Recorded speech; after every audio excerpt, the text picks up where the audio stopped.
Remember, this is always different. Third person singular, right? So If there's one person who knows a thing or two about languages, it's Carol Stretch. he, she, it,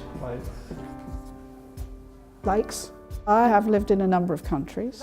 I've lived in Thailand. My first husband was Thai. I went there speaking nothing. I went to Norway, learnt the language there. And now Carol is here in Whistler teaching English.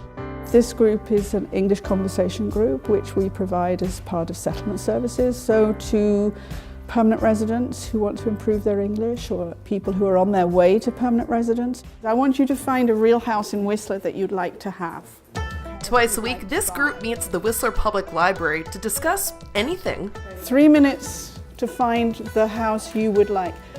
We do anything from what's in the news to what's in current affairs.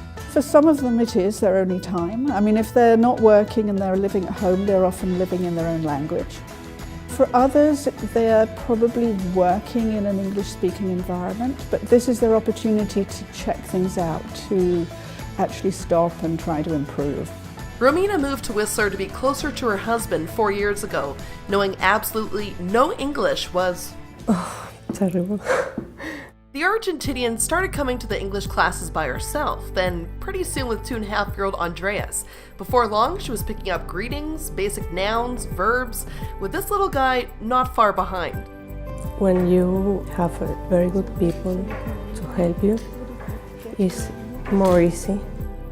Now I'm better than the first day. 20% of Whistler's population is immigrants, with Canada welcoming an average of 200,000 every year. From Japanese and Chinese to Argentinians and Czechs, you'd be hard-pressed to find a country not represented in the ski town. To get students fully comfortable in not only the English language but also the Canadian way of life, the Whistler Welcome Centre course weaves real-life scenarios into its program. Today's agenda, quizzing students on real estate scenarios and ask them to describe their dream home.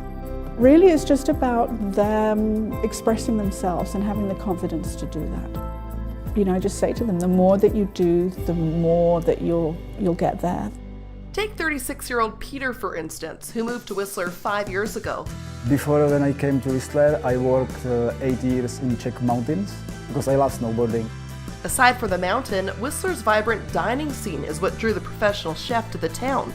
Only problem was My English was just a little bit.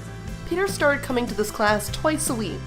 First day here, I was strange because I don't understand too much and feel a little bit, I don't know, shy and But week by week, his sentences began to grow, words began to expand, and now 5 years later, he's one of the most fluent in the class, and here to stay. now I like it. So now I'm a resident, so yeah, that's good. Part of the reason that it's good for them to come to the group is that they can see that if they do try and they do, work at it, it can happen, and it will, not can, it will happen.